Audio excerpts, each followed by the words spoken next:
Nina bendloveni amandla nazi indaba ze1KZNTV nifundele uphilano kaCebekhulu okwamzimba umntwana uyakhuleka nazi indaba ehamba phambili. I-Cosatu ikhala ngamaphoyisa izehluleki.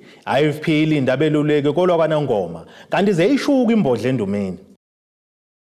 Sanimukela kwindaba zethu ze1KZNTV. Unobhala we-Cosatu KwaZulu-Natal ENDUMENI.1KZNTVNEWS uthi kuyakhathaza ukubona amaphoyisa ehluleka ukwenza umsebenzi wawo ngendlela efanele.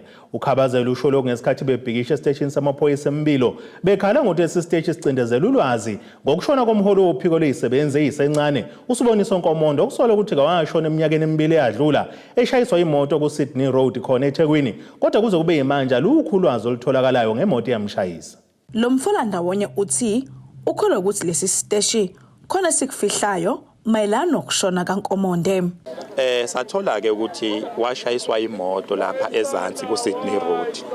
Uma eshayiswa imoto ku-Sydney Road sabona izinto zingahambi kahle. Semesilandela sathola ukuthi kune case ekhona evulelwe amaphoyisa ekhuluma lento ekuthiwa i-defeating ends of justice. Ukuthi amaphoyisa kukhona bezama ukwenza ukuthi kugcine ngavelanga kahle obala ukuthi kwenzakaleni nokuthi ubani okwenziwe. Lawo maphoyisa ke siyogcina ethathelwa izinyathelo. Njengoba sidemanda ke today ukwazi ukuthi kuphelele udaba lawo maphoyisa. Ezinye zezinto mhlambe ile ukuthi ke sibuye sathola ukuthi umndeni uma ufuna information la emaphoyiseni amaphoyisa awunaka umndeni. Owophiko lwe-Cosatu Young Workers uthi bafuna ubulungiswa ngokushona komholi wabo. Size la ngoba sifuna ijustice kaNkomonde.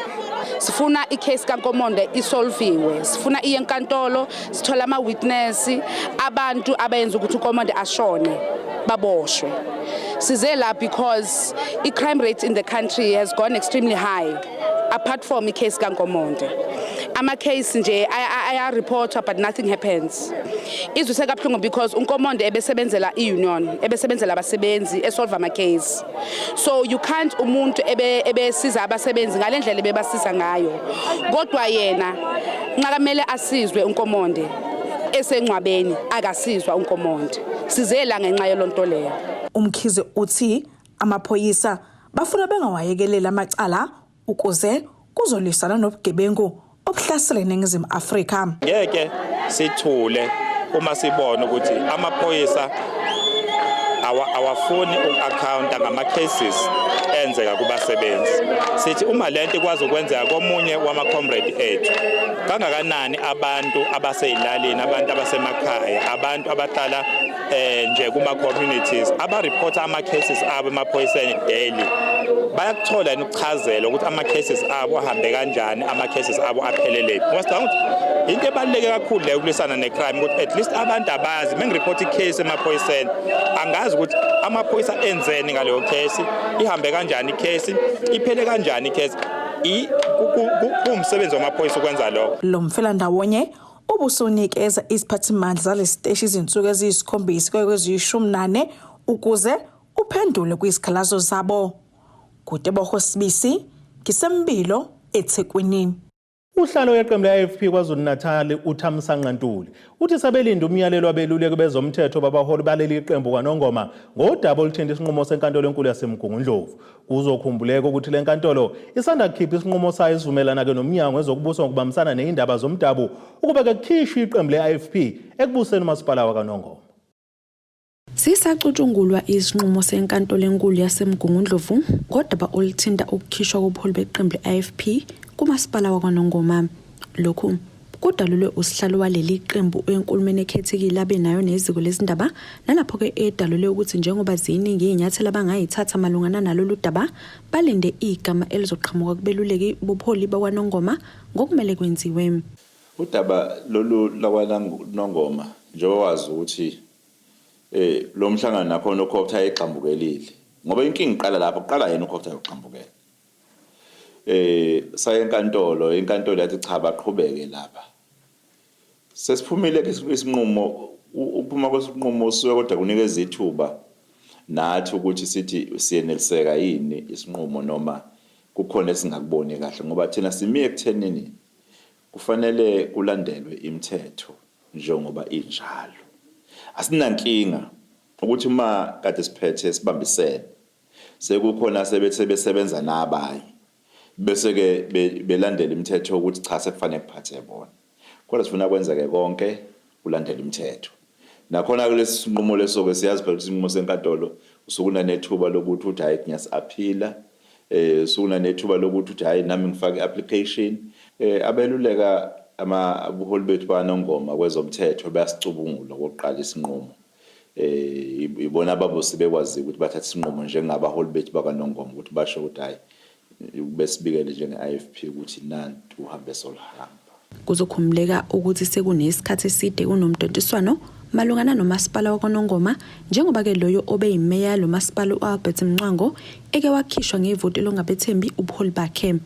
Lokhu kwaholela okuqokweni kukaMshangane Ndabandaba weqembu le-NFP ukuba ke abe yimeya. Muva nje uMshangane uphinde waqokwa njengosekela meya ngokubambisana ke ne-IFP. Ekhuluma neziko lezindaba uNtuli uveze ukukhathazeka kwenkatha ngokusebenza kumnyango wezokubusa ngokubambisana nezindaba zomdabu esifundazweni ethi ke ungqongqoshe walomnyango usebenzisa amandla akhe ngendlela engeyiyo. Sekubona wenzwayo lo mnyango ukuthi awubasiza ngalutho umasipala. Akukho nje singakhomba sithi nakho okwenza okhokho ukusiza umasipala. Ngaphandle kokuthi umasipala laba baphethwe IFP babathumelelo administrator ba intervene section 139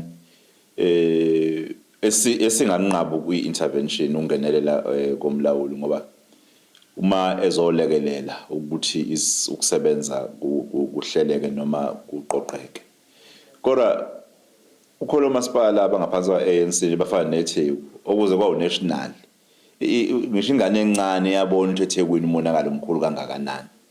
Siyazi ukuthi kwatelekwa laphaya ogwini watelekwa kwashiswa izinto laphayana ngenxa yey'nkinga kodwa ukuze kwaba national ozowenza lapha eThekwini nakhona engaqhamuki ngo-section 139 ngoba u-section 139 fanele qhamuke kuyi-province okukhombisa ukuthi ukhokha ngempela awuyimisele ukusiza umasipala kodwa ukwenza lokho ngenhloso yokufuna nje uyophatha ngisho abantu bengazange bayivotele i-ANC ngoba basuke besebenzela u-ANC ukhokha kahle kahle. Khona manjalo uNtuli udaluleke ukuthi kakudikiza inqulu kubo ngokulahlekelwa umasipala abebebasingethe kubaloke nomvoti njengoba ke ethi lokhu kakujikike indlela abesuka ngayo emphakathini. Uyazi ukuthi lokho akusho lutho ngoba kusuke kungasho ukushintsha kokuseka kwabantu on the ground. Lapha emvoti yokhumbula nje ukuthi sisanda kwini by-election umongameli weqembu le-ABC wayesesigxotsheni abantu bavotela indoda nje yomphakathi lokhu kusho ukuthini uma umeli ukhetha ngaphansi kwegama lenkathi abantu bayathemba ngenxa yomntwana aphinda ngene imisebenzi ayenzile wayenzela namanje ekhona ekuyiyona isisekelo manje yokuphila kwabantu ongaboni lutho okutheni kulabo abakhona abaphethe uhulumeni njengamanje esifundazweni.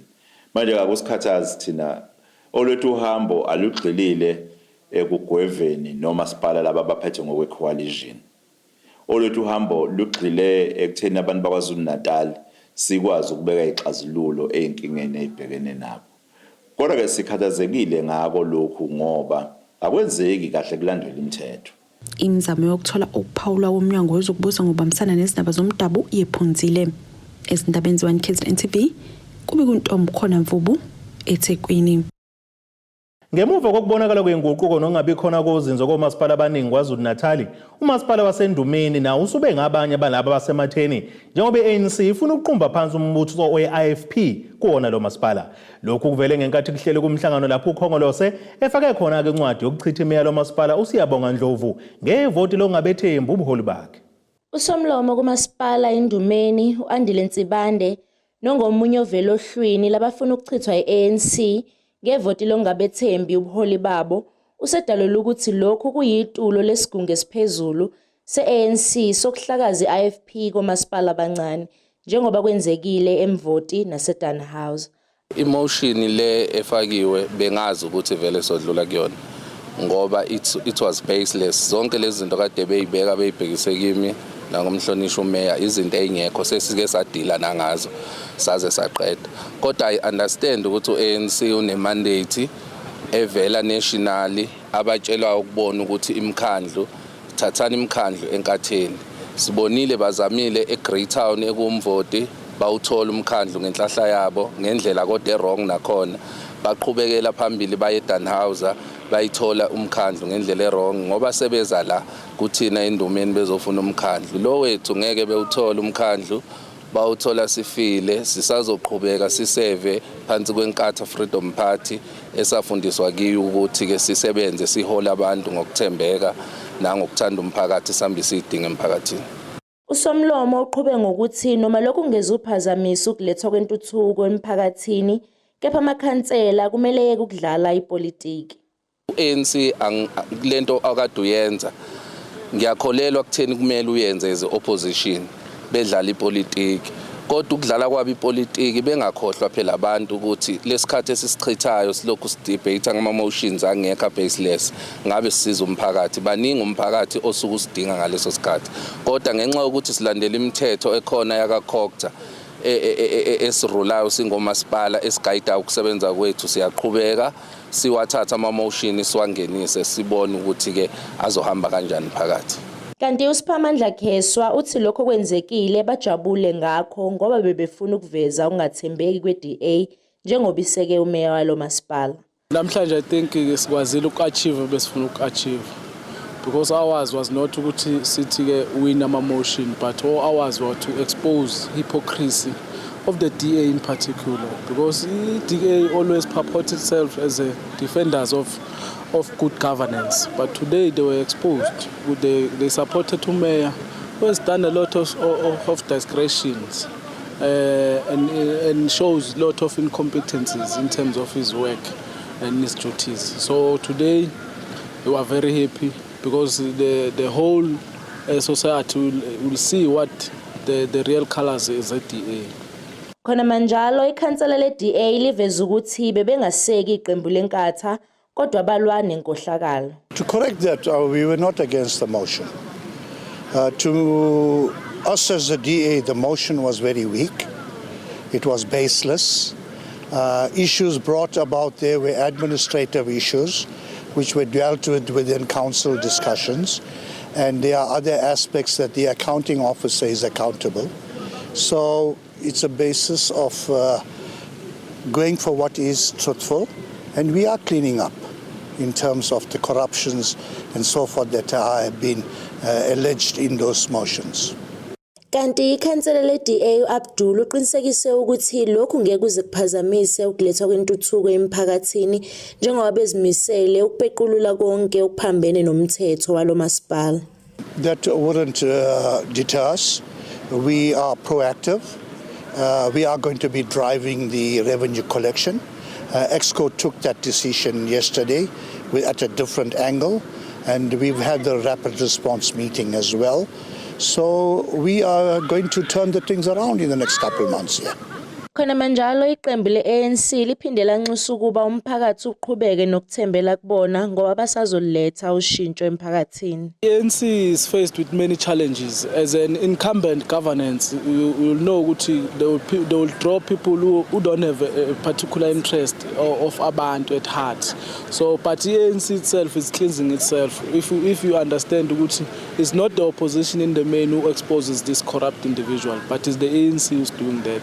So we will say to our people, they must never leave the ANC. They must give the ANC a chance because it's the ANC only that has got policies that speaks to the development of our people.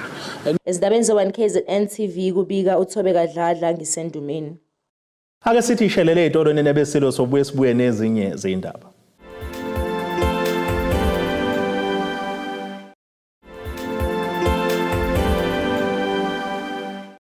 Asibonge siphinde sinamukele nisabukelo zona indaba ze1KZNTV nazo izona indaba esithi izo ezihamba phambili namuhla. I-Cosatu ikhala ngamaphoyisa izehluleki. IFP ilinda beluleke kolwa kwaNongoma kanti zeyishuka Imbodla endumeni. Ngqongqoshe womnyango wezokuthuthukiswa komphakathi KwaZulu-Natal uNonhlanhla Khoza usehlaba ikhwelo kosomabhizinisi kanye nemphakathi ukuba bangenelele ukusiza imindeni ekhahlanyezwe isiphepho eshiyeke ekhalwe ingxenyeni zomasipala iTheku ikakhulukazi ke iNanda. Umkhathini ubekhuluma ngesikhathi lomnyango wedlulisela usizo lama-voucher kule mindeni esale dengwane ngenhloso yokubalekelela ukuba babhekane nalesi simo. Njengendlela yokuzama ukulekelela labo ababeyisulu zeshingishane eshikhalwa ezingxenyeni zeindawo engaphansi kamasipala iTheku, umnyango wezokuthuthukiswa komphakathi esifundazweni unikelele laba ababeyisulu. Ungqongqoshe walomnyango uvezeke ukuthi uhulumeni uyadinga ukulekelelwa ukusheshisa uhlelo lokubuyisela izimpilo zalaba esimeni esejwayelekile. Siyabona ukuthi number enkulu kakhulu efuna ukuthi izandla zelulwe inoma ubani. Good Samaritans siyamema nelule isandla ningasho ukuthi kwanele. Badinga impahla zokugqoka labantu. Abanye kuvele kwasuka besikubuka kuma TV sibuka kusuka uphahla lusuke uthayela ube ngathi yiphepha phezulu emoyeni. Lelo phepha lisuka nempahla zonke zokugqoka endlini zindize phezulu kube ngathi nje akukho lutho. Abantu kukulahlekelwa yikhaya, ikhaya into yokuqala. Sicela izandla zeluleke nohulumeni sizozama sihulumeni waKwaZulu-Natal continuously sazoyibheka imindeni ize umuntu athatheke ayobekeka kwi-shelter ngoba okubalulekile i-shelter phezulu ekhanda lakhe. Umuntu nomuntu uyalidinga ukuthi abe ne-privacy akwazi ukuba ibuye nje impilo yakhe athi ngiyakwazi ukuhlala nomndeni wami ngiyakwazi ukuhlala nabantwana bami. Zibalelwa ema-70 izindlu eziceleke phansi ezingu-110 zabake nokuthinteka kanti bangu-550 abantu abathintekile kwathi-ke abangu-151 basala bengenawo amakhaya lapha eThekwini kanti okugwini bangama-29 abasale dengwane ababeyisulu baphawuleka nje. Ngithe ngiyabhava endini isula umzimba ngeswa indidumisa kolwandle engalasithini phuphuka indlu yaphezulu bembeka amatsheke ngezothi indlu kaphephuka amatshe ehle nje ngemvula ngalokhu umbizi ushembe angishaya ngisho umcothu ngiyambonga uNkulunkulu osephakameni nenhlanganiso ingiphene ukudla ngiyabonga sesizothola lokudla nakho 1.5 umkhulu kakhulu ngoba uqhamuka lapha ngasikhona ngenakudla lambile ngiphelele nje bengisho zonke impahla zami izimbozo indlu zaxhova ngokudakayi angibonga ngalutho umxhaso nendle enkulu kuhambile kwafa yonke nje impahla esendlini akukho lutho ngisho incwadi zezingane zesikole kumanzi kudako kunye kutholakala nje into zokugqoka nje wezingane akukho lutho njengalokho ngigqokile nje kuphela kwakho mina nje nginalutho anginasongisho isigubhu sikagesi anginakusho fridge anginalutho nje njenganje ngimile. Uzokhumuleka ukuthi ngonyaka owedlule isifundazwe KwaZulu-Natal sahlaselwa yizikhukhula kanti-ke umonakalo odalwe yilesishingishane wengeza eyinkingeni eyivele isabhekene nabantu baseThekwini. Owesifazane waseDube Village eNanda lapho-ke lo moya ubuqinise khona uthi-ke namanje basakhungathekile ngaba kubonile. Kube isikhathi esincane kakhulu kodwa ngisibone sesiba side kakhulu ngoba ukusuka kwalento isuke around yathi yabuya ithema ingathi iyacwila ingathi ifuna ukwehlela esitolo eDube Village yabuye yakhuphuka yahamba nothayela bonke bemizi yabantu sababona sebepringa phezulu kungathi inyoni. Emva kwalokho into eyenzekile yaqala imizi yadestroyeka wathothi manje abanye abantu basakwazi ukuphuma eminyango nemvula isiqhamuka sekunyama nje yonke into yahamba imizi yethu sasala kanjalo nje dengwane. Ezindabeni z1KZNTV kube kuntombi khona mvubu eThekwini. Umhlengikazi wasemtholampilo wasenseleni enyakatho neKwaZulu-Natal uNomathemba Mbatha uthi ukwanda kwezibalo zentshe ekhulelwayo nesuleleka ngegcone lesandulela ngculaza ikhona okwenza abasukuma baba nenkulumo mpikiswane ukuqwashisa intsha yakule ndawo. Ekhuluma neziko leindaba le1KZNTV uMthiya uphinda waveza nokuthi kungabi khona kokuxhumana phakathi kwabazali nabantwana kunomthelelo ekutheni intsha ingalawuleki. Izibalo zakamuva ziveza ukuthi siyanyuka isibalo samantombazanyana akhulelwa esemancane kusuka kwiminyaka e10 kuya phezulu. INingizimu Afrika ibhekene nenselelo yokulwisana nalesi sihlava. Umtholampilo wabantwana wasenseleni ube nomkhankaso wokuzama ukulwisana nezibalo eziphezulu zentsha ekhulelwayo nesuleleka ngegciwane lesandulela ngculazi. Isizathu se-dialogue ukuthi la emphakathini wethu sesibonile ukuthi izinga lokuthi intsha ikhulelwe liphezulu kakhulu, plus i-HIV, baphuza utshwala, badla ama-drugs, zonke nje lezi zinto eziyinkinga. So uhulumeni sesenze okuningi because siya ey'koleni siyofundisa, sibafundise mabelindile eklinikhi, siphinde futhi senze ama-events ukubafundisa, kodwa still izinga lisaphezulu. So sesithatha isinqumo sokuthi asilethe abazali ngoba siyabona ungazi ukuthi kushoda lapha emakhaya kunale gap. Itheme yethu ithi let's close the gap. Kanti ukuvumeleka kwabantwana ukuba bakwazi ukukhipha isisu kunomthelela ekutheni intsha izibandakanye nezocansi singakofiki isikhathi. Kanjalo nokuthanda izinto kuholela ekutheni intsha igcine isilala nabantu abadala ngaphandle kokuzivikela. Peer pressure abayithola kwabanye, uthola ukuthi abanye baphethe ama-iPhone bona banawo. So lokhu kugcina kubenza ukuthi begcine bethanda izinto bejole nabantu abadala njengoba beseshela usestagnant. Okunye okukhona njengoba umhulumeni vele bavumela ukuthi ke uma sebekhulele beterminate. Nakho lokho kuyingcindezi kuthina ngoba cause umntwana ufika terminate mhlawumbe uyafika ngoJanuary uyaterminate uphinde yabuya futhi nangoJune. So siyakubona ukuthi kuyingcindezi kakhulu lokho.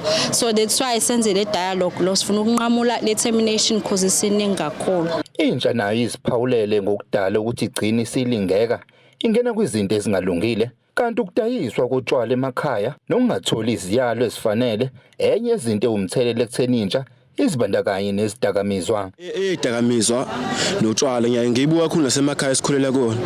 Umukhule vele ekhaya kuphuza utshwala kuyindawo nje edayisa utshwala.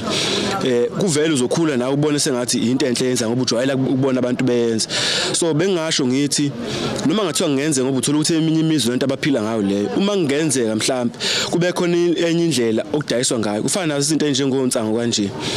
So uma ikhulela ekhaya idayisa ibhenywa khona vele uma ikhula ingane la ekhaya zizokhula zibone ezikuyinto eright esetshenziswayo. So ne-environment esikhulela kuyona. So ngigxeka kakhulu emaphutheni enziwa youth nabazali nabo. Abazali uthola ukuthi umzali uyavuka ekseni uya emsebenzini uyaba off cut akanaso isikhathi ukuthi ahlale nengane ayichazele most especially ingane yentombazane ke kufanele ukuthi isikhathi uhlale nayo uyifundise ukuthi umuntu wesifazane noma intombazane iphatha kanjani. Intsha iphinde yathola nethuba lokubuza kubahlengikazi kanye nesipendulo mayelana nokuziphatha empilweni. Ezindabeni ze-1KZNTV kubika uThabani Maphumulo enseleni. Umengameli wezophinda hola inhlangano ebusa ukuleli kaKhongolose uCyril Ramaphosa uthi kufana nokuthi uyaphupha umuntu ocabanga ukuthi leli qembu lizohlula okhethweni lwazwelonke. uRamaphosa ukufanisa nokuhuqa ubuthongo emini bebade umuntu onalo umcabango nodinga ukuvuswa ngoba into engeke yenzekele ukuthi ANC iphume iphele emandleni okubusa ngonyaka ozayo. Yehlukeneke imbono yabantu bakuleli ngale nkulumo kaMengameli. So indaba ye-ANC angiboni mina ukuthi izowina kodwa futhi ingasiwina ngoba sinale genge loyal kakhulu noma sekukubi ithanda ukuba loyal. I'd say ezinye zezizathu zaleyo nto lento ukuthi abantu basabuthi kuphatha iDA ngoba sisabuthi mhlambe kuzophinda back kuyapartheid lo abandlululo lo asifuna umuntu omhlophe aphathe. EFF yona ingasi iphathe kodwa futhi kunalento ukuthi uMr Malema uemotional ushiselwa ikhanda yonke into uyayisheshisa. So akayicabangi. So ngalezo zizathu ANC ingasiwine nalabantu abaloyali kodwa nje asijabulile angifuni uqamba amanga. ANC songawina nje ngoba siyawuthanda kodwa into ozenzayo nje zawo eziningi nje usixakile njengamanzi nje. Okunye nokunye nje kodwa nje sengavota mina ngokwami ngoba ngiwuthanda nje ANC ngakhula ngawo. Ngeke ngijikiswe izinto ezenziwayo engingazazi. Ngikhala ngawo mina ngijabulile mina. Nginetifiketi mhlambe ezila ko6 but isipana sikho angisoli and then angazi impilo yami izokwenza kanjani but nje mina ayikho into engayenzanga empilweni but angijabulile but kodwa ANC ngisayivotela and then futhi ngeke ngihlukane nayo ngoba vele ngiyayithanda but nje isimo sinjena. Next year 2024 siyama election uANC ngiyawubona uthatha ukhetho ngendlela efanelekile u50+ ushaya mhlambe futhi mina ngokwami nje ngimele ngibe u60 or 50 mhlambe u70 kuyale phezulu ngoba ayikho inhlangano ekhona engakwazi usilule idingo zethu. Siyazibona ama-challenges akhona ngapha nangapha. Siyawubona ugesi unokuhleka onyuka, siyabona amathuba omsebenzi abikhona kakhulukazi entsheni, kodwa ayikho inhlangano engasinikeza lokho kube sesizingeni esilithandayo nelifanele. Ake sithi ishelele itolo nenebesilo sobuye sibuye nezinye zeindaba.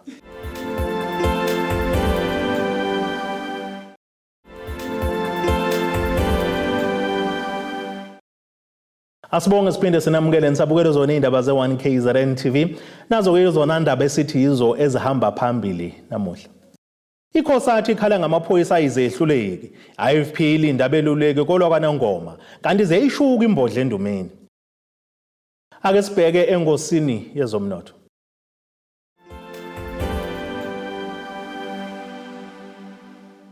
Iranda kuleli ngu-18.93 maqhathiswa nedola laseMelika bengu-23.89 kupondo waseBrithani libe ngu-20.52 kwi-euro yase-Europe. Intengo yegolide yona imeke $1,903.21 ounce, uthi intengo wayo longahluziwe yona ibe ngu-$74.34 umphongolo. Ake sibheke engosini yezemidlalo.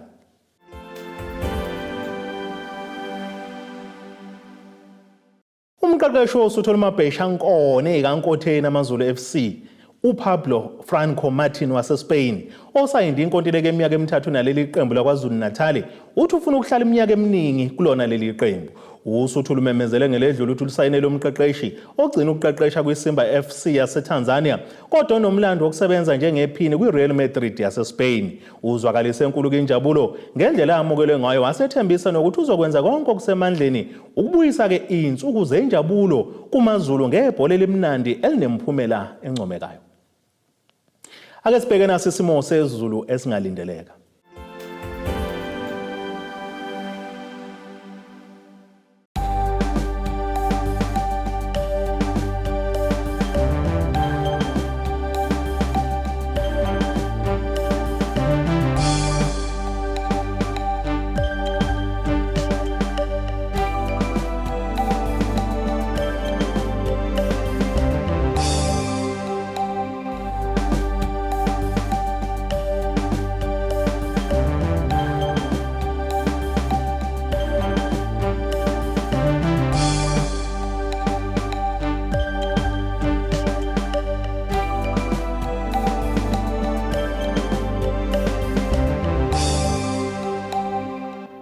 Nina benyathe emnyama kandaba ejame ngomkhonto phezulu komzimvubu amampondo ayisabu kuyehlela siyaguqala.